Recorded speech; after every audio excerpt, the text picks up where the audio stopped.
Hi, everyone. My name is Stephen Wakabayashi, and you're listening to Yellow Glitter, mindfulness through the eyes and soul of queer Asian perspectives. This episode, we're joined by an extra special returning guest, Dr. Jonathan Tolentino. JT, or Jonathan Tolentino, is the program director of the Combined Internal Medicine-Pediatrics Residency Program at Jackson Memorial Hospital, University of Miami, and associate professor of internal medicine and pediatrics at University of Miami. He works with BIPOC and LGBTQ communities as well as uninsured and underserved populations. And also a huge insight into just working with youth, underserved communities all around Miami, Florida area. And really excited to have you back. Welcome, welcome. Thank you. So good to be here as always. Yes, and as always. And last time we had you on last year, it was still the heat of the pandemic. Folks were struggling, getting through it. We were just transitioning into being more in the open. People were transitioning back into livelihood, meeting with folks, families, crowds again. And I just wanted to do a quick check-in with you. How's everything been since then? I would say it's been interesting, right? You know, as a physician, people are saying we're post-pandemic or we're post-COVID, and we're not any of those post-anythings right now, right? But that we are, the best way to kind of think of it is a different phase of the pandemic. And I think that's the part that, on one hand, it's exciting to be in a different phase, and it's exciting to know that we can open up a lot more, but that it's still there. And I think that part has been interesting to say the least. But at the same time, it's been one of those situations where, while there's been many great things that have been happening, there's been a lot of things that's been affecting our communities that has really bothered me, especially living in Florida, living in a quote unquote red state that has really attacked the LGBTQ and queer communities. That really has been tough, right? You get some pluses, some minuses. But I think this is kind of the interesting part about life, right? That you have your ups and your downs, but overall, I'm grateful for the wonderful things that are still happening. Yeah, absolutely. It's an opportunity to cherish what we've had, and especially even LGBTQ legislation for marriage equality. It seems as though we just got it passed no longer than like 2 decades ago. And then all of a sudden we have some states also starting to bring it into questioning. And I think totally aligned with you on just all of the awful things that's coming out, especially unfortunately from Florida and Florida legislators, on just how we're caring for our trans youth, our LGBTQ youth. What are they studying? What are they learning? And specifically for you within your practice, what are you seeing? What are you seeing the impacts with your patients, with your communities? I think the best way I can describe it is the sense of unease and anxiety, right? Where this constant barrage of different things, different attacks, different governmental bodies and groups saying that your existence is minimalized or your existence doesn't matter, or more importantly, that while there's big push for parental rights and what have you, there's also this weird sense that, well, which parental rights matter more? And those arguments are very difficult, because while as a pediatrician, as a physician, I'm always encouraging families to work together, to work as units and what have you. It pains me when I have to explain to families or to patients that their protection or the care for your child can't be fully maximized because of some of these very stringent laws that are really intended to suppress the existence of many of our trans youth and the existence of queer parents and the existence of queerness that we know exists out there. And it really bothers me because it affects the mental health of the entire family. It affects the mental health of the child. And it also really affects, when we think of just children in general, that why do we give this if we use schools to prepare our children for the real world, right? I get it. Math, arithmetic, science, biology, all those things. That's what schools are supposed to prepare you for. But then at the same time, being able to interact with each other, being able to understand our history, all those things are just as important. And that's what social studies are for. That's what a lot of these counseling centers are for. And there's so many elements that are part of growing up to be a well-adjusted adult that we are, as a nation or as a governmental body that's trying to educate its youth, are okay with saying, no, all those, you'll be pleasantly surprised at what the real world looks like when you turn 18 and you start your next journey in college or in the workforce or what have you. And we will be okay with you being ill-equipped at dealing with a truly diverse group of people that you'll live with day in and day out. And those are those things that I think really sadden me, because it starts affecting the health of many of the youth that have to suffer through that.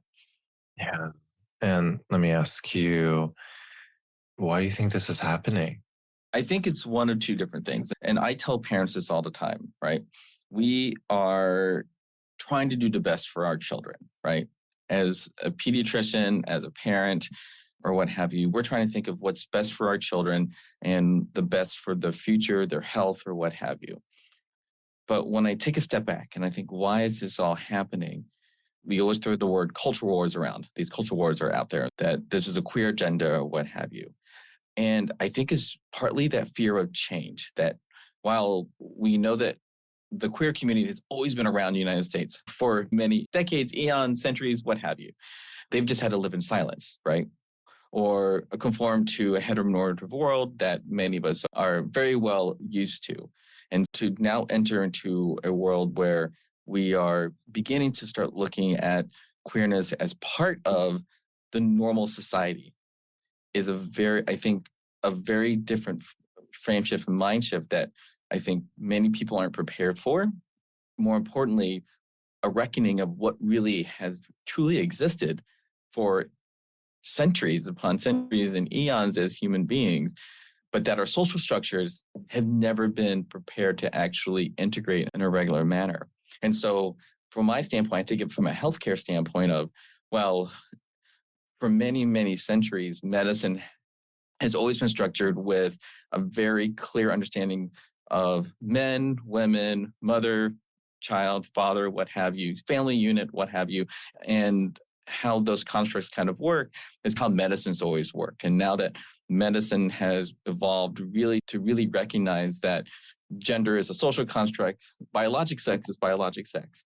And that because genderness is a social construct, I was just even thinking about this with some of these trans laws where it's like, well, the dress sample, what have you. And I'm just thinking, man, many of our forefathers wore wigs on a daily basis. And social construct now is that men don't wear wigs. But back in the 17th century, 18th century, they wore wigs. Just that one little piece is an example of how social constructs of gender changes. But because of that, because we equate biologic sex with genderness, it affects how we look at medicine in general. And so when you start dismantling a lot of these constructs, though many of us who have adhered to these constructs, as we start seeing it kind of reshaping and reforming, there is an automatic reactionary movement against it. And I think that's what we're seeing a lot of right now. And unfortunately, while over time, on average, I think we're going to continue to actually show ongoing progress in terms of how these constructs work. What I see along the way is that we're willing to hurt people in order to figure that out, which I don't think is really the best way to do that. Yeah, I have so many follow-ups to that. One, yes, the social construct is such a big thing to recognize because what was it? Shakespearean plays for the longest time in the very beginning, right? Only had men in it, and they dressed up to be women to play women role. Like women were not allowed to be in plays, and so they were the founding fathers for drag queens, you know. And it's just insane to see how our culture as a society is forgetting that historical anecdote. And I have another follow-up question is, especially with medical industry and just many of the recognition of trans non-binary care and the necessity of it, it seems as though there's some things going great and going pushed in the right direction, at least in terms of codifying care.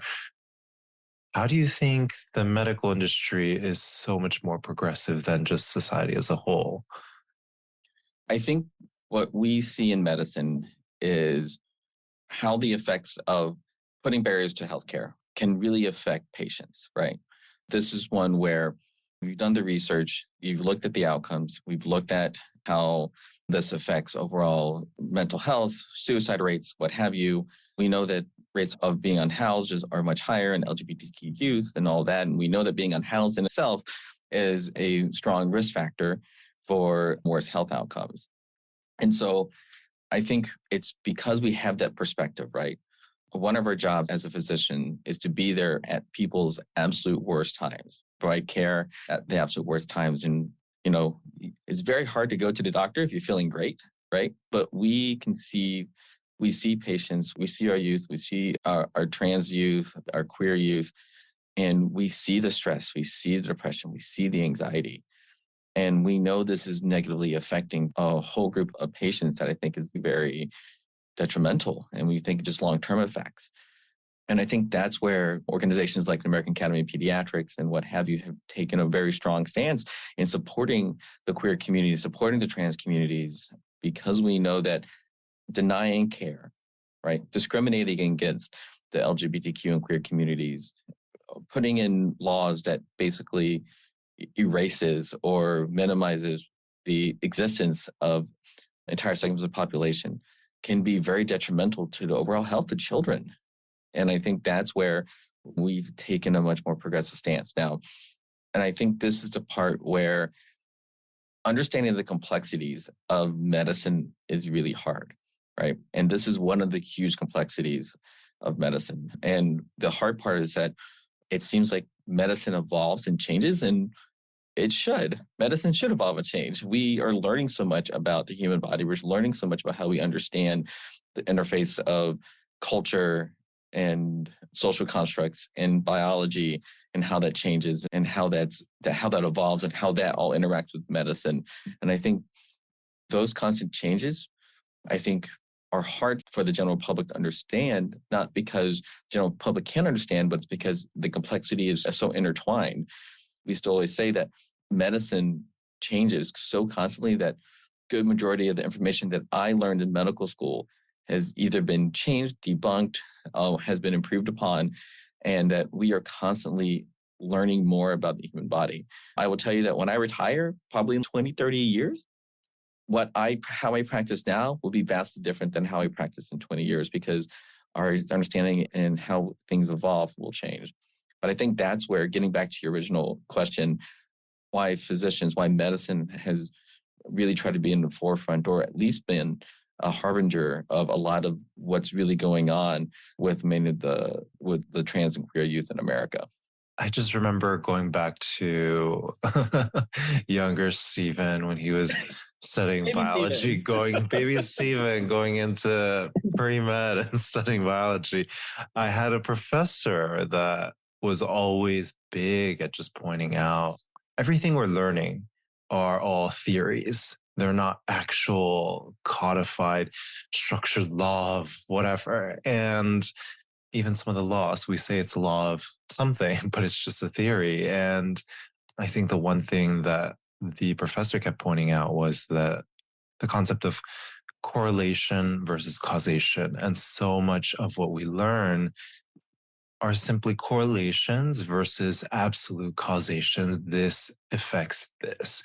And yeah, also like most of the stuff I studied, most of the stuff I learned has completely changed. And the hard part to grapple with is just how society as a whole understand that. And sometimes I think a big part of just recognizing change and shifts. I think I saw somebody put it really well. I forget if it was on Twitter or Instagram, one of the social media platforms, but change is good. And we Yes. want society to change because it means we're listening, our hearts are open, and we're making other people's livelihood easier. Wouldn't we want a society that Mhm. does that, you know? Yeah, no, definitely. And I think it's that sense of absolutes in science because we feel like science, we Yeah. feel like things that are absolute. You know, it's funny. I was watching something about how math has theories, and that blows my mind every time I hear that mathematicians that there are people who do theoretical math, and we always think, well, 1+1 = 2, and it's that entire question of, well, why does it equal 2? It's like, but there's two of them. It's like, well, why? We have to prove Mm-hmm. it. And I think this is the part where I live in the world of medical sciences. Other people live in the world of other sciences and what have you. And we learn very quickly that as medicine evolves, as our understanding of our bodies and ourselves evolve, that we have to evolve with that. But it is hard because we are also cultural beings, right? And we grew up within a certain culture, right? We grew up within a certain construct of what it means to be a person and what have you. And I think our understanding of our own cultures and our own selves informs how we take in information about how the world moves and changes. I even think of myself as little GT going through school and thinking, I'm going to go to medical school. I understand this is great. And I had this construct of me as at that point, I wasn't out as a youth, and it was still that thought of I'm still going to be a doctor, and we're still going to be doing this. And to be a good doctor is you have to be married to a woman, have a family, all that kind of stuff, and that's what good doctors do, and that the science is there and everything from that standpoint. And that's changed, and that changed a lot. But it takes a lot to actually be willing to have that change because there's some things we're willing to change about ourselves, especially when you get to collective change. If it's hard to change our own thought processes, it's even harder if you think about it as a society. That's where I see this backlash occurring a lot of is that it is hard to change because humans are a creature of habit and constant change is disconcerting. But we absolutely have to, or else we as a society are absolutely willing to hurt other people. Yeah, yeah. And sometimes two things come up for me. The first thing is there are those who argue, right? Like queerness, all this stuff is a choice. And it's quite fascinating for that argument where a lot of people will say it's choice when if we were all given the choice at one point in our lives, we would have wanted to erase that aspect of ourselves just to fit in, right? Just to be quote unquote normal with everyone else. And it's so much of a easier life because you're not teased as much. You're not dealing with just being ostracized, or in certain cases, you're being unhoused. You're kicked out of the house, right? You're kicked out of your family structures, fired from jobs. Like it's just so when we start listing all the stuff that you do go through, especially as a queer trans individual, it's a hard life in many instances.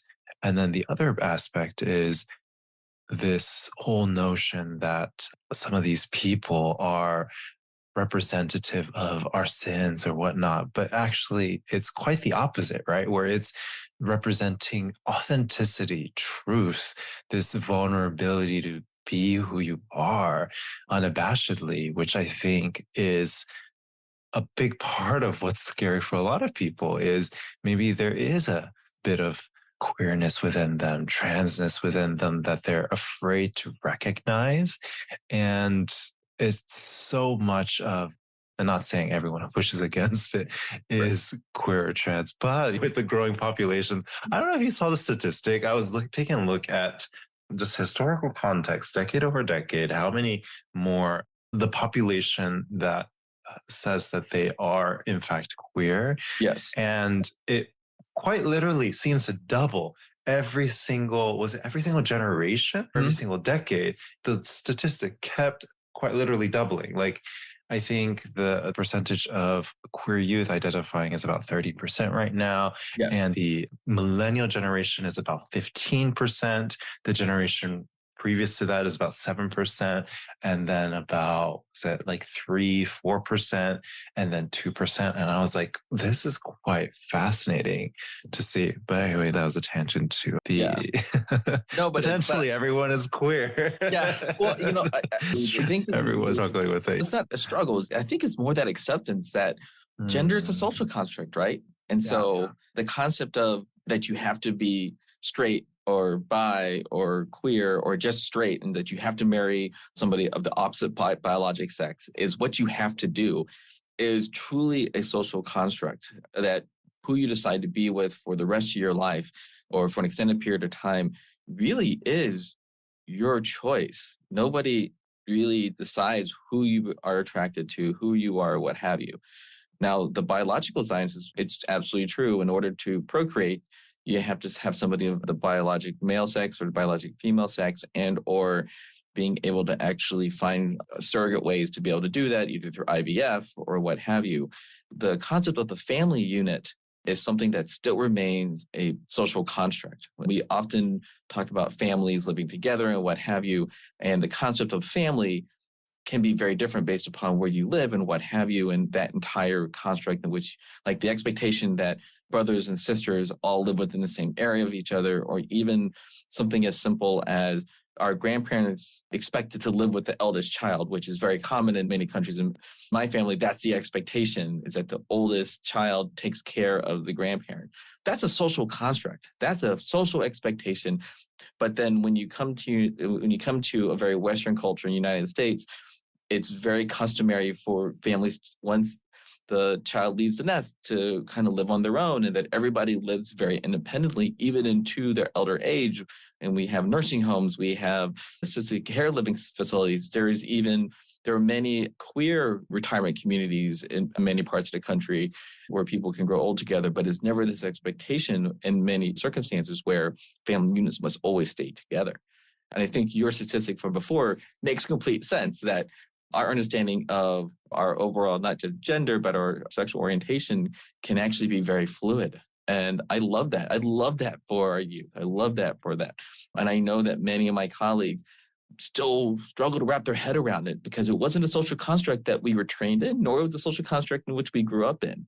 We grew up in a very different social construct for many of us, where our expectations were different, and what society expected of young Asian youth, young Filipino youth, young Vietnamese youth, Japanese youth, or what have you, is very different. We all heard, like, oh, you're going to become this, you're going to become that, you're going to become that. Oh, you're Asian, you're going to become a doctor. Well, yes, I guess I kind of did that. But I think that those are those constructs that constantly change. And I think what's really hard is that for many, many, many years, for many, many, eons, gender and biologic sex were congruent, even though they're technically two different constructs.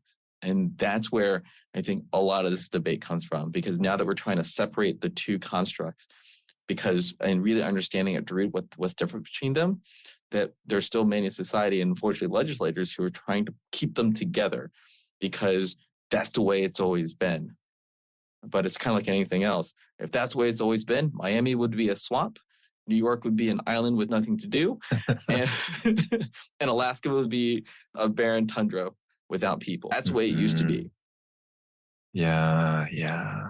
And also when we look into nature to see how some of these constructs play out, there are animals who engage in queer practices, and there are also animals who biologically change their gender depending on, I'm just thinking of barnacles. Apparently barnacles, when they layer on top of each other, whoever's, I think, at the top is the female or male, but it's quite literally, they change their whole biologic construct because of just their positionality on top of one another. There can be many jokes to be made there, but it goes to say that there's just so much we have yet to understand of just what happens. I think even the understanding / research of just queer practices with animals haven't been very deeply researched.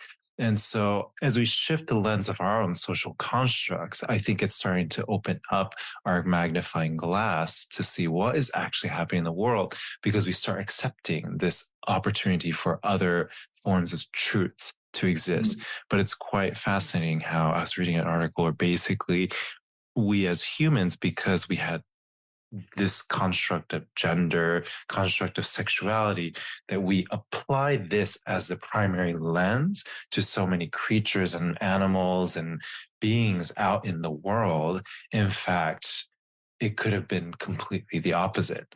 A fascinating theory I was just reading in an article that was basically, how are we just basically taking everything that happens in humans and just saying, this is maybe where we're going to start the research, or start the understanding of all these different animals and species and beings, plants even, which is quite fascinating. Yeah. You even hear it about, because the entire construct, right? Like, I think of you have two men who are dating. One is Asian, one is white, or some other race or whatever. One of the questions you get asked is, who's the man? I'm like, what do you mean? Who's the man? It's like, oh, who's the man? Who's the woman? Who's the top? Yeah.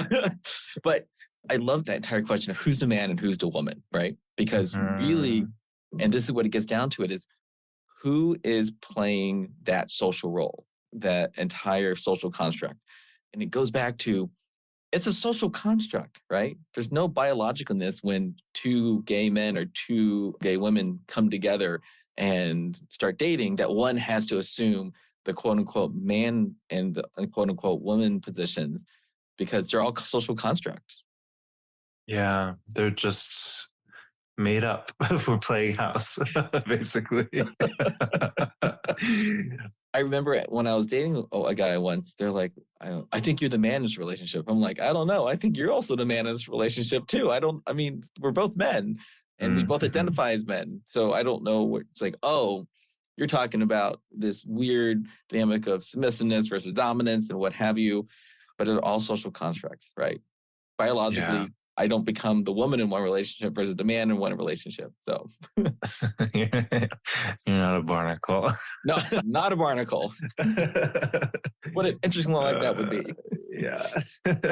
Yeah. And it's so fascinating to also see this whole notion of just this nuclear family and this construct of nuclear family for some queer communities or queer couples. They went so hard in the realm of like, we want to be integrated, that all of a sudden you start to see this normalization and this structure of so much of what we had tried to diversify from. And I think there's a lot I think there's a lot more to see coming out of it.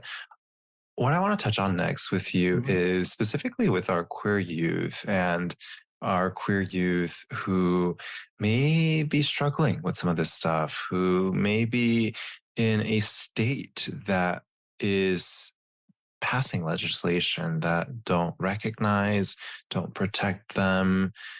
What advice may you have for them, if they may be listening, on just how to navigate the situation that's happening right now?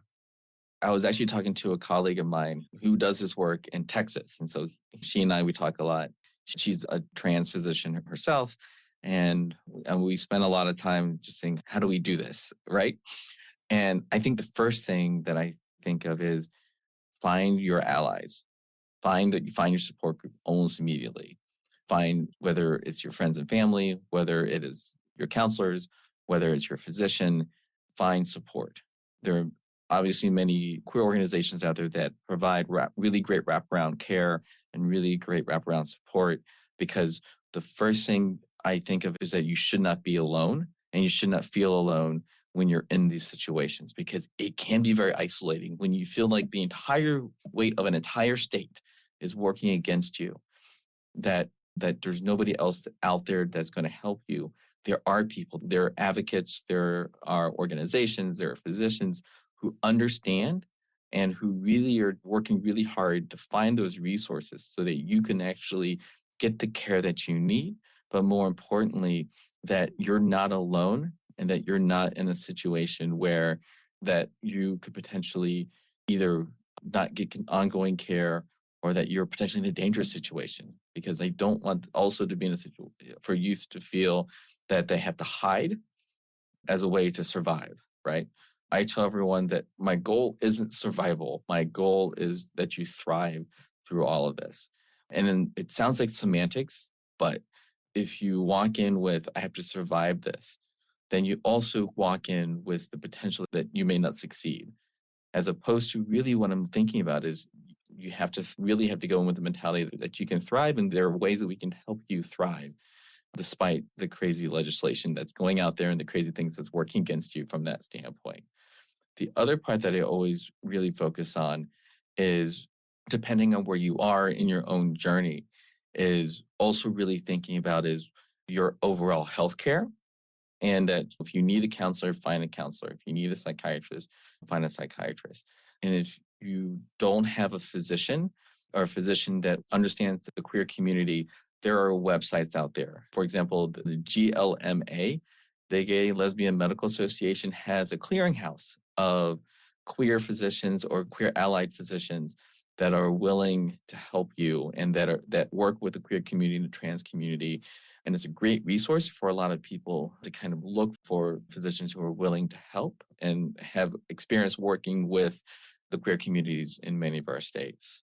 Lastly, when I think about overall support, is working with your allies to really start to really not just talking to national legislators, but a lot of these policies that are hurting our youth happen in our local communities.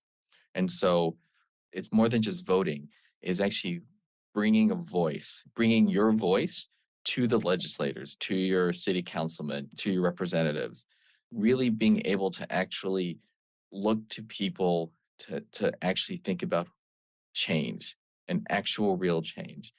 Many of us feel that our voice isn't strong enough to be able to actually help enact change, but it is. This is part of why we live in a democracy, right?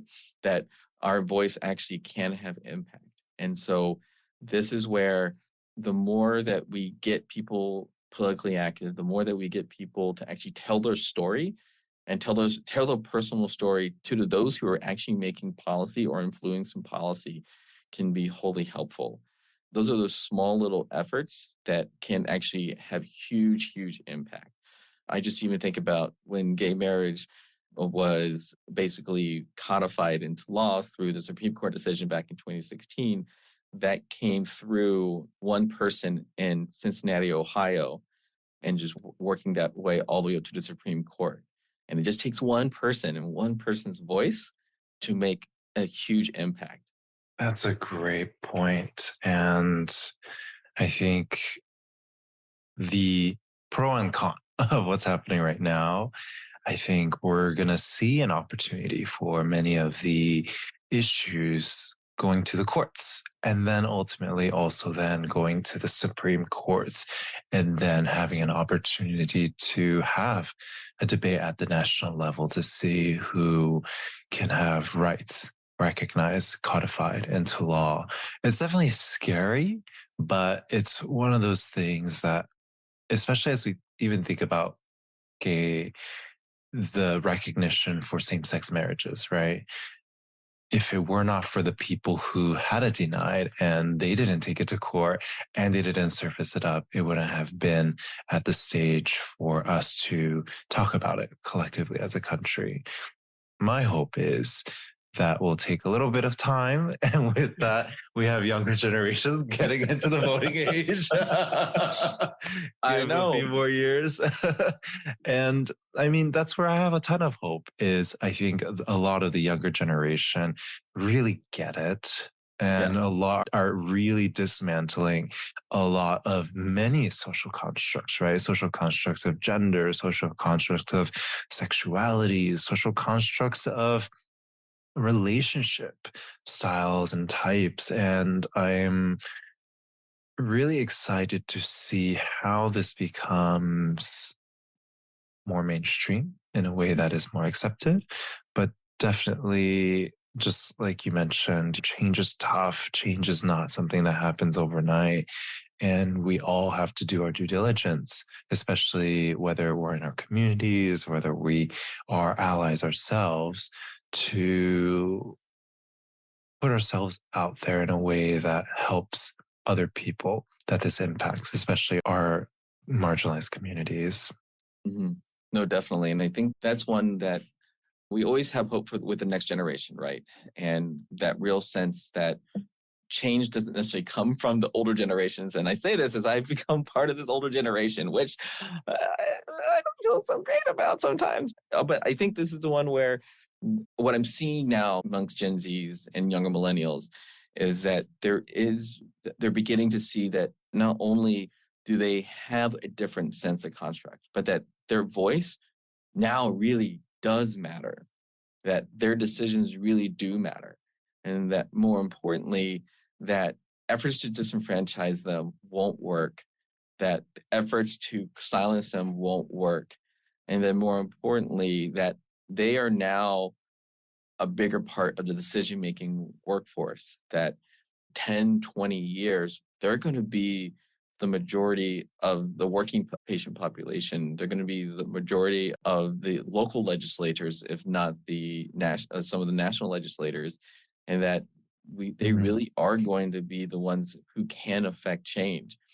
And so what I really encourage all of our, especially college students, our youth, is to really think about, one, not to give up hope that things won't change, but to take that energy and think, how can I affect change better?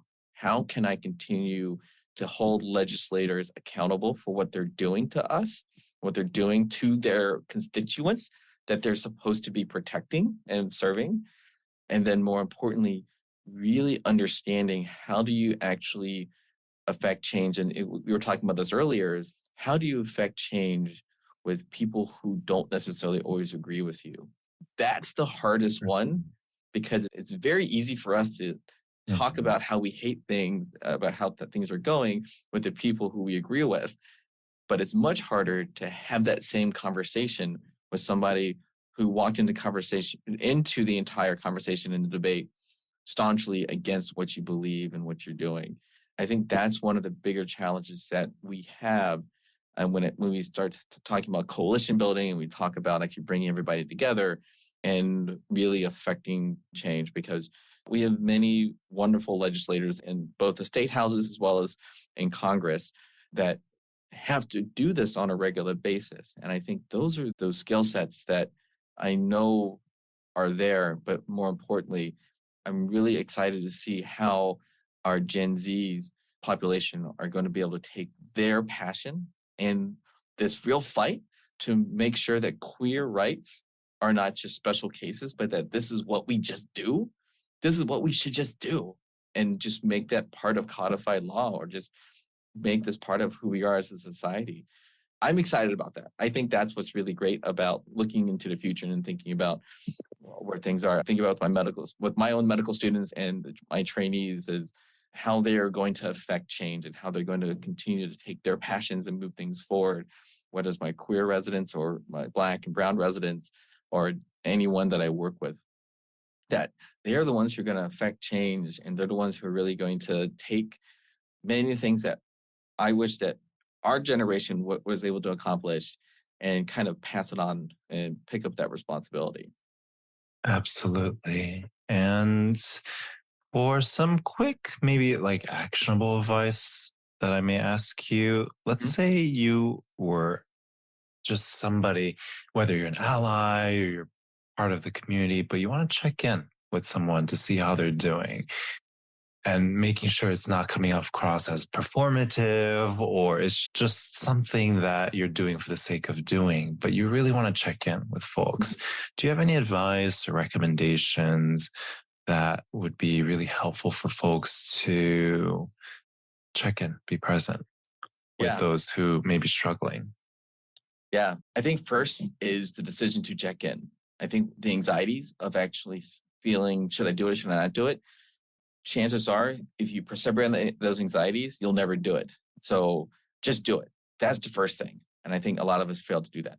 Second is focus on just, are you okay? And really focus on them. Often we start off with how we're feeling about the entire situation. And what we end up doing is, especially as allies, is we're trying to sympathize or provide empathy for it without really understanding how they're feeling. And so if we start with, how are you feeling about what's going on? Or I know a lot is going on. Tell me how things are going. And leaving it as an open question. Some people may not be ready to open up. Some people may be ready to open up. Everybody's at a different stage as you're trying to manage the constant barrage of changes that happen. And then third is to provide an open and listening ear.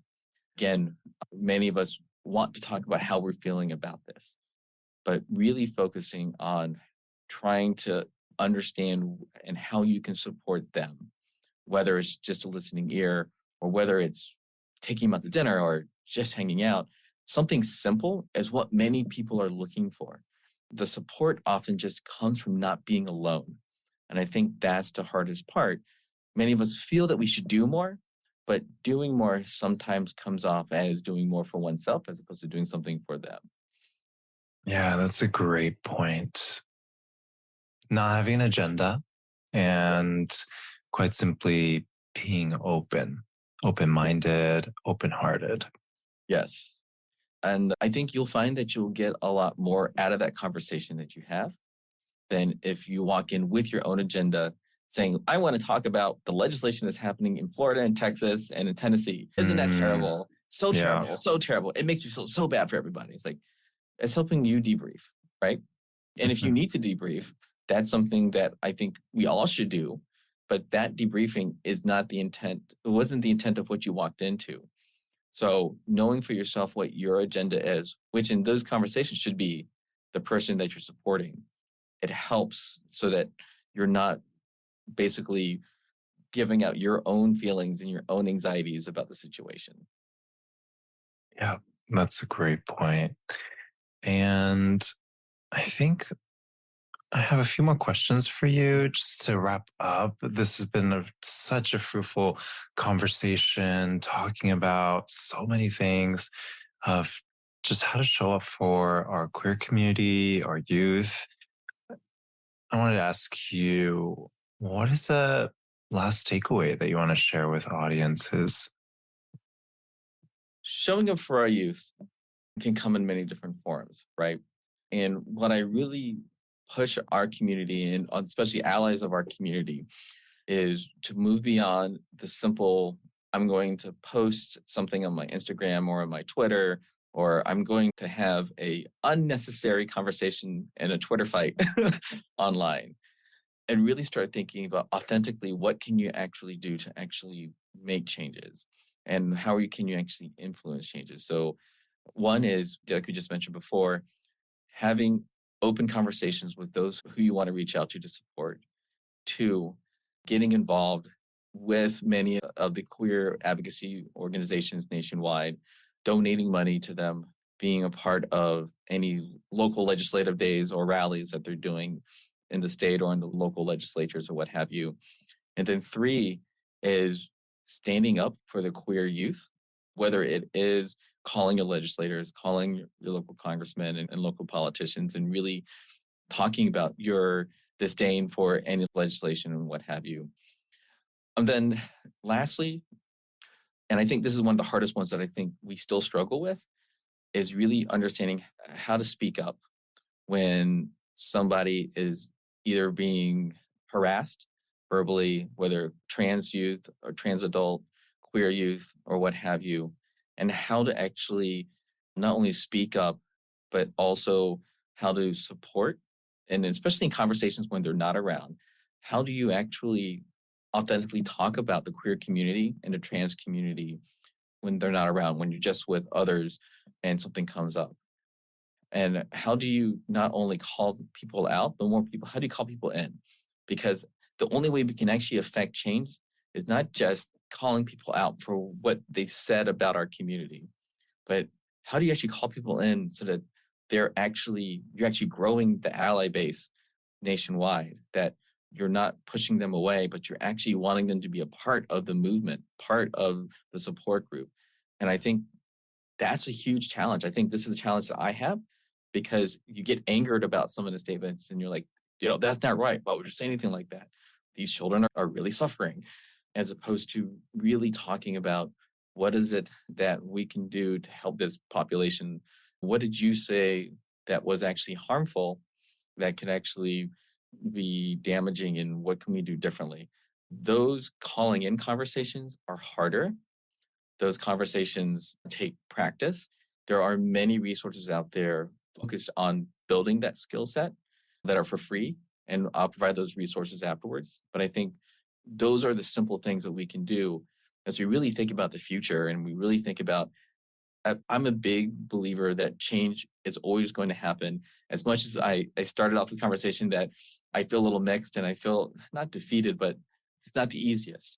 I also know that if we stop fighting, then change won't happen. But if we continue to fight for our trans youth, we continue to fight for our queer youth, that change will continue to occur, and that this could be considered a small stepping stone to even better change. I kind of want to sit in your lecture. This is so inspiring. You're so right.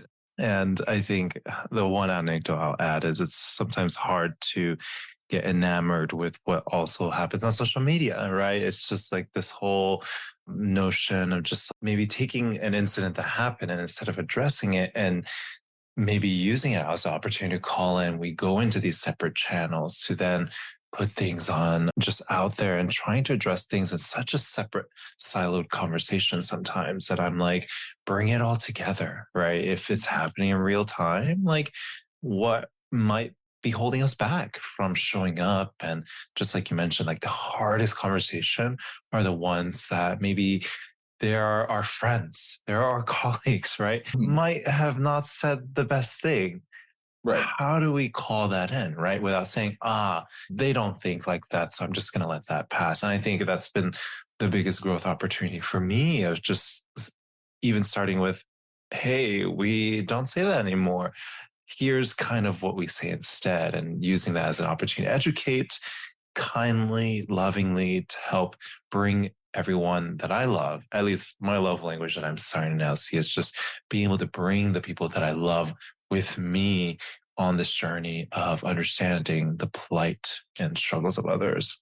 No, definitely. And I love that. And I love that. I love that sense of coming with love, because if you come in with hate, you're just going to call people out. But if you come in with love, you really are bringing them in. I love that. That's wonderful, Stephen. Thank you, Professor. And question for you. I'm just curious, aside from all this stuff that's happening around you, like what's bringing you joy lately? What's inspiring you lately?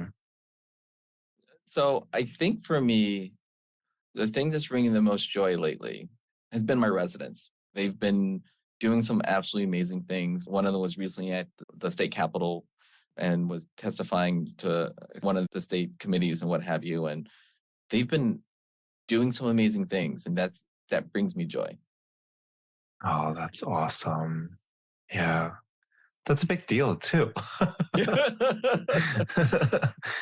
That is amazing. And then lastly, follow-up question is just how can people find you? How can people get in touch with you? Learn more about what you're doing. Yeah, I have an Instagram page. It's John980206. And that's where my primary social media presence is online. And then on Twitter at JT and that's my other social media presence. Awesome. Thank you so much, JT, for being on. You always bring lots of wisdom for us and just really excited for the future, and also really happy and supported that we have amazing folks such as yourself and your residents continuously fighting for our liberation, our legislation, and our future. So thank you so much for that. Thank you. This was amazing as always. Wonderful. And for those listening, thank you as always for tuning in and being a part of our conversation. And if you want to learn more about our work, visit our website at yellowglitterpodcast.com or our Instagram handle, yellowglitterpd. And we're wishing you the very best and hope your day can be a bit more mindful. Bye now. Take care. Bye.